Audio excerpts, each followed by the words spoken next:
Rule பிட்டலிட்டி to the limit அப்படின்ற ரொம்ப மஜாவான ஒரு கில்மா படத்தோட கதையை தான் இன்னைக்கு பார்க்க போறோம். பொண்டாட்டிக்கு மேட்டர் பசி அதிகமா இருக்கு.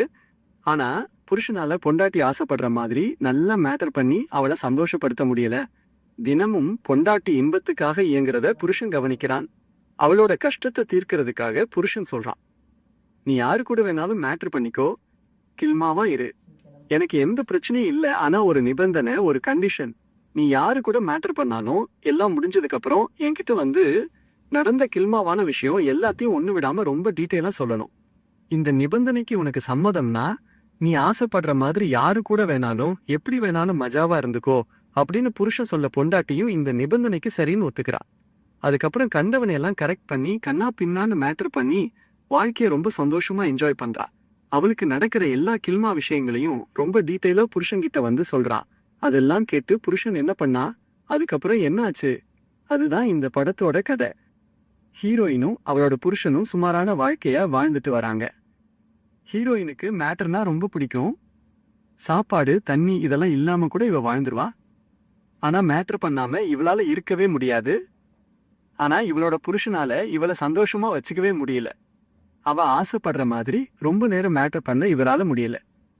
அவர் எப்பவுமே வேலை வேலைன்னு ரொம்ப பிஸியா இருந்துட்டு சீக்கிரம் வந்து தூங்கிடுவாரு.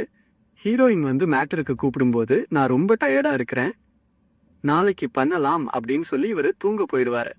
இதுக்கு மெயின் காரணம் இவர் ஒரு வார் போட்டோகிராஃபரா இருக்கிறதால தான். அதாவது போர் நடக்கிற இடத்துல போட்டோ எடுக்கிறது தான் இவரோட வேலை. அங்க அதிகமா வன்முறை, ரத்தம் இதெல்லாம் பார்த்து பார்த்து இவருக்கு தம்பியில ஒரு பிரச்சனை வருது. மேட்ரு பண்ணும்போது கூட போர்க்களத்துல அவர் பார்த்த காட்சிகள் அவர் கண்ணு முன்னாடி வரதால தம்பி நட்டுக்கவே மாட்டான். அதனாலதான் இவரால ஒழுங்கா மேட்டர் பண்ணவே முடியல, பொண்டாட்டியையும் சந்தோஷமா வச்சுக்க முடியல. அந்த பிரச்சனை எல்லாத்தையும் ஒரு டாக்டர் கிட்ட வந்து சொல்றாரு, உங்க பொண்டாட்டிக்கு மேட்டர் பசி ரொம்ப அதிகமா இருக்கிறதால நீங்க அவங்கள ஃப்ரீயா விட்டுறணும். உங்களாலேயும் மேட்டர் பண்ண முடியல, அவங்கள ஃப்ரீயா விடுறதுதான் அவங்களுக்கும் நல்லது உங்களுக்கும் நல்லது அப்படின்னு இந்த டாக்டர் சொல்றாங்க. என் செல்லத்தை ஃப்ரீயா விட்டா கண்டவன் எல்லாம் பிரிச்சு மேய்ஞ்சிருவானே அப்படின்னு இவரும் பயங்கரமா பயப்படுறாரு. ஹீரோயின் ஒரு கன்ஸ்ட்ரக்ஷன் கம்பெனில இன்ஜினியரா வேலை செய்யறாங்க. ஆபீஸ்ல ஒரு பணக்காரனை சந்திக்கிறாங்க. இவங்க கம்பெனியோட கிளையண்ட். ஒரு கன்ஸ்ட்ரக்ஷன் ப்ராஜெக்ட் விஷயமா ஹீரோயின் கிட்ட இவர் பேசுறாரு. காய்குண்டி இடுப்பெல்லாம் பார்த்து அப்படியே மயங்கி போறாரு. இவளை எப்படியாவது கரெக்ட் பண்ணி நல்லா பதம் பார்க்கணும்னு மனசுல வெறிய பிளான் பண்றான். இந்த நாட்டுக்கட்டைய விடிய விடிய அனுபவிக்கணும்னு மனசுல ஆசையை வளர்த்துக்கிறான். அவன் பக்கத்துல வந்து உம்மா கொடுத்ததும் நட்டுக்கிட்டு இருக்கிற அவன் தம்பி ஹீரோயின் மேல உரச ஹீரோயினுக்கும் இவன் மேல கில்மாவான ஆசைகள் வளர ஆரம்பிக்குது. வேலையெல்லாம் முடிஞ்சு வீட்டுக்கு வரும்போது கூட அவன் மேல உரசின அந்த பணக்காரனோட தம்பிய பத்தியே யோசிச்சுக்கிட்டே வரா. அது கொடுக்கிற இன்பத்தை நல்லா அனுபவிக்கணும்னு இவளும் பயங்கரமா ஆசைப்படுறா. அந்த கடப்பார தம்பி இவன் மேல உரசின கதைய அவ ஃப்ரெண்டு கிட்ட சொல்றான். ரொம்ப பெருசா இருந்தது, ரொம்ப சூடா இருந்தது. லைட்டா உரசும் போதே இவ்வளோ இன்பமா இருக்குன்னா அது ஒரு வாரம் என்ன பதம் பார்க்கும்போது எவ்வளோ சூப்பரா இருக்கும் அப்படின்னு கண்டதையும் கற்பனை பண்ணி பார்க்கிறா. அந்த ஆசையோட புருஷன் கிட்ட கொஞ்ச நேரம் கில்மாவா இருக்கலான்னு வீட்டுக்கு வரா. தூங்கிட்டு இருக்கிற புருஷனை எழுப்பி கொஞ்ச நேரம் விளையாடலாம் அப்படின்னு அவரை கூப்பிட அவனுக்கு சுத்தமா மூடே இல்லாம தம்பியும் படுத்து கிடக்க அதை உருவி உருவி அவனால முடிஞ்ச அளவுக்கு பெருசாக்கி அதை வச்சுக்கிட்டு அவனால முடிஞ்ச ஒரு சின்ன சம்பவத்தை செய்யறான். 5 நிமிஷம் ஷாட்டு போட்டு அவன் சீக்கிரம் அவுட் ஆனதும் ஹீரோயின் அவனை பார்த்து பயங்கரமா சிரிக்கிறான். அவனால பொண்டாட்டிய சந்தோஷப்படுத்த முடியலையே அப்படின்னு யோசிச்சு மனசுடைஞ்சு போறான்.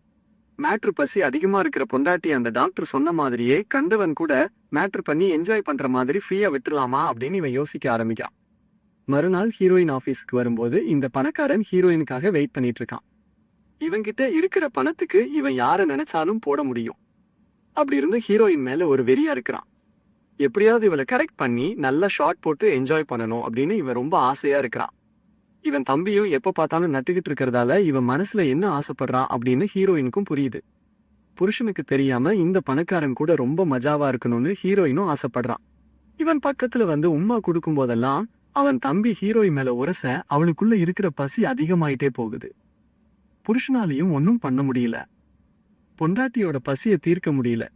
அப்படி இருக்கும்போது இந்த பணக்காரனும் ஹீரோயினை நல்ல உசுப்பேத்துறான். இந்த பணக்காரனுக்கு சொந்தமா ஒரு தீவு ஒண்ணு இருக்கு. அந்த தீவுல இவன் ஒரு பீச் ஹவுஸ் கட்டுறான். அந்த ப்ராஜெக்ட் ஹீரோயினோட கம்பெனி தான் செய்யறாங்க. நீங்க என்னோட பீச் ஹவுஸ்க்கு வரணும், அங்க கன்ஸ்ட்ரக்ஷன் வேலை எல்லாம் எப்படி நடக்குதுன்னு நீங்க நின்னு பார்க்கணும். அங்க எனக்கு பங்கிலா ரெசார்ட்லாம் இருக்கு, அங்க தங்கி நம்ம ரொம்ப குஜாலா இருக்கலாம் அப்படின்னு இவன் சொல்ல ஹீரோயினும் வெட்கப்பட்டுக்கிட்டு சரின்னு ஒத்துக்கிறாங்க. ஹீரோயினோட புருஷன் டாக்டர் கிட்ட வந்து திரும்பவும் பேசுறான். என்னால மேட்டர் பண்ணவே முடியல. தம்பி நிக்கவே மாட்டாரான். பொண்டாட்டியை சந்தோஷப்படுத்தவே முடியல. அவளும் மேட்டருக்காக ரொம்ப ஏங்குறான். மேட்டர் பசி அவளுக்கு ரொம்ப அதிகமா இருக்கு. என்ன பண்றதுன்னு எனக்கு தெரியல டாக்டர் அப்படின்னு இவ ரொம்ப ஃபீல் பண்ணி பேசுனதும் டாக்டர் சொல்றாங்க, நான் சொல்ல போறது உங்களுக்கு ரொம்ப கஷ்டமா தான் இருக்கும். இருந்தாலும் உங்க பொண்டாட்டியோட சந்தோஷத்துக்காகவும் அவங்க ஆரோக்கியமா இருக்கிறதுக்காகவும் நீங்க உங்க பொண்டாட்டிய அப்படியே ஃப்ரீயா விட்டுறணும். அவங்க வேலை செய்யற இடத்துல யாரையாவது கரெக்ட் பண்ணி நல்லா மேட்டர் பண்ணி அவங்க சந்தோஷமா இருக்கிறதுக்காக நீங்க அவங்களுக்கு பர்மிஷன் கொடுக்கணும். உங்களுக்கு இது தவிர வேற வழி இல்லை. உங்க பொண்டாட்டிக்கு மேட்டர் பசி ரொம்ப ஓவரா இருக்கிறதால அவங்களுக்கு நீங்க எந்த இன்பத்தையும் கொடுக்காம இப்படியே நீங்க அவங்கள பட்டினி போட்டீங்கன்னா அவங்களுக்கு மனநோய் வந்துடும். அது அவங்க உயிர்க்கே ஆபத்து. அதனால நீங்க உங்க பொண்டாட்டிய ரொம்ப ஃப்ரீயா விட்டுருங்க. அவங்க யாரு கூடயாவது குஜால் பண்ணிக்கிட்டு ரொம்ப சந்தோஷமா இருக்கட்டும் அப்படின்னு இந்த டாக்டர் சொல்ல வேற வழி இல்லாம ஹீரோயினோட புருஷனும் இதுக்கு ஒத்துக்கிறான். ஆனா இதெல்லாம் ஹீரோயின் கிட்ட எப்படி ஓப்பனா சொல்றதுன்னு அவனுக்கு ஒண்ணுமே புரியல. எப்படியோ தைரியத்தை வர வச்சுக்கிட்டு டாக்டர் சொன்ன எல்லாத்தையும் ஹீரோயின் கிட்ட சொல்றான். என்னால மேட்டர் பண்ணி உன்னை சந்தோஷமா வச்சுக்க முடியல. நான் செய்யற வேலையோட சைடு எஃபெக்ட்ஸ். அதனால என் தம்பி நட்டுக்கவே மாட்டான். என்னோட இந்த பிரச்சனையால நீ எதுக்கு கஷ்டப்படணும்? உன்னோட ஆபீஸ்ல எவனையாவது கரெக்ட் பண்ணி அவன் கூட நல்லா மேட்டர் பண்ணிக்கிட்டு நீ ரொம்ப குஜாலா ரொம்ப சந்தோஷமா இரு. எனக்கு அதுல எந்த பிரச்சனையும் இல்லை. உன்னோட சந்தோஷம்தான் என்னோட சந்தோஷம் அப்படின்னு இந்த புருஷன் சொல்ல பொண்டாட்டிக்கு அப்படியே தூக்கி வாரி போடுது. ஒரு பக்கம் இதெல்லாம் கேடுறதுக்கு சந்தோஷமா இருந்தாலும் புருஷன் சும்மா காமெடி பண்றாரு. நம்மள டெஸ்ட் பண்றதுக்காக ஏதோ லூசுத்தனமா பேசுறான் அப்படின்னு அவளுக்கு ஒண்ணுமே புரியல. நான் சீரியஸா தான் சொல்றேன். நான் சும்மா விளையாட்டுக்கு சொல்லல. நீ சந்தோஷமா இரு. உனக்கு மேட்டர்னா ரொம்ப பிடிக்கும்னு எனக்கு தெரியும். அது இல்லாம உன்னால வாழ முடியாது. நீ ரொம்ப கஷ்டப்படுற நாளையில இருந்து உன்னோட ஆபீஸ்ல எத்தனை பேரை வேணாலும் நீ கரெக்ட் பண்ணி அவனுங்க கூட ரூம் போட்டு ரொம்ப சந்தோஷமா இரு. ஆனா நீ இப்படியெல்லாம் சந்தோஷமா இருக்கணும்னா ஒரே ஒரு கண்டிஷன்.